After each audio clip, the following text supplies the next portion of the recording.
ఈనాడు వార్తల్లోని ప్రధాన ముఖ్య వార్తలు చదువుదాం. నిన్న ఒక న్యూస్ చూసాము. సుప్రీంకోర్టు ఒక ఆర్డర్ ఇచ్చింది.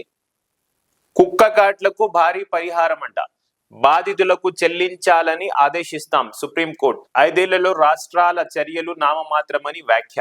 కుక్క కాటు బాధితులకు భారీ పరిహారం చెల్లించాల్సిందిగా రాష్ట్ర ప్రభుత్వాలను ఆదేశిస్తామని సుప్రీంకోర్టు తెలిపింది. కుక్క కాటు ఘటనల్లో వాటి ప్రేమికుల్ని, వాటికి ఆహారం పెట్టేవారిని కూడా జవాబుదారీగా చేస్తామని justice Vikram Nath, justice Sandeep Mehta, justice NV ఆంజర్యాలు ధర్మాసనం హెచ్చరించింది.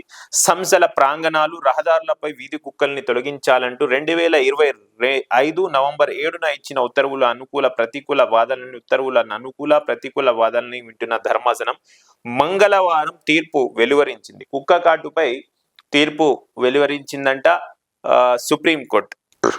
ఇండియన్ సుప్రీంకోర్టు ఒక ఆర్డర్ ఇచ్చింది, తీర్పు ఇచ్చింది. అదేమంటే, కుక్కలని ఎవరైతే ప్రేమిస్తారో వాటికి ఆహారం పెట్టేవారు కూడా ఎవరినైతే కుక్క కాటుతుందో వాళ్ళు జవాబుదారీగా ఉండాలంట.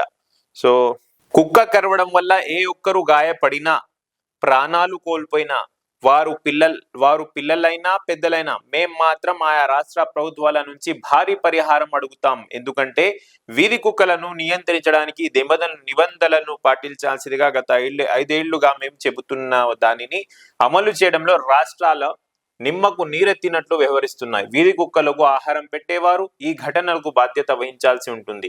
మీకు ఈ జంతువులపై అంత ప్రేమ పొంగిపోతుంటే వాటిని మీ ఇళ్లకే ఎందుకు తీసుకెళ్లకూడదు?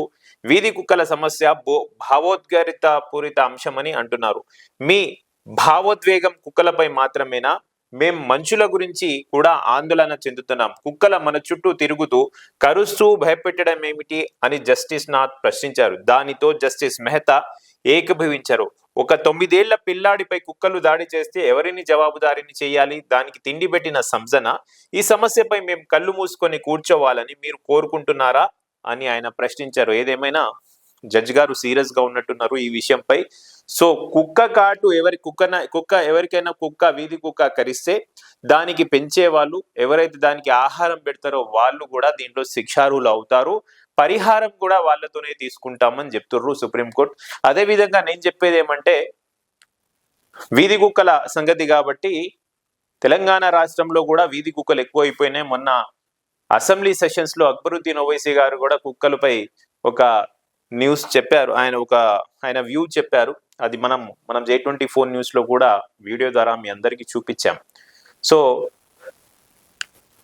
వీధి కుక్కలు కాటేస్తే జిహెచ్ఎంసి కూడా వీధి కుక్కలు ఎవరికైనా కాటేస్తే నా దృష్టిలో జిహెచ్ఎంసి దానికి నష్టపరిహారం ఇవ్వాలి. ఎవరికి ఇవ్వాలి? ఎవరికైతే కుక్క కాటుతుందో ఆ పిల్లోడికైనా, పెద్దోళ్ళైనా, పిల్లలైనా వారికి ఆ కుక్క కాటికి పరిహారం ఇవ్వాలి. సో ఈ ఆర్డర్లు కూడా వస్తాయి అనుకుంటా రాబోయే రోజుల్లో. ఏదేమైనా కుక్క కాటుకు భారీ నష్టపరిహారం అనేది చెల్లించాల్సి వస్తుంది రాబోయే రోజుల్లో. ఒకవేళ కుక్కలపై అంత ప్రేమ ఉంటే మీ ఇంటికి వెళ్ళి పెంచుకోండి అని చెప్పి సుప్రీంకోర్టు చెప్పింది.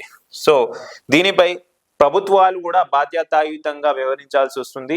ఎందుకంటే కుక్కల్ని నివారించడం, కుక్కల్ని తీసుకెళ్లడం జిహెచ్ఎంసీది, మున్సిపాలిటీలది బాధ్యత అవుతుంది. కాబట్టి హైదరాబాద్ స్థాయికి చెప్తున్నా, నేను హైదరాబాద్ పరిధిలోకి చెప్తున్నా.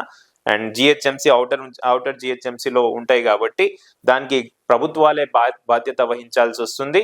సో ఎవరైనా ఈ వీధిలో కుక్కలు కరిస్తే, అవి మనుషులనైనా కరిస్తే, పెద్దలనైనా కరిస్తే, పిల్లలైనా కరిస్తే దానికి బాధ్యత అనేది గవర్నమెంటే భరించాలి. దాని నష్టపరిహారం కూడా గవర్నమెంటే భరించాలని నేను అంటున్నా.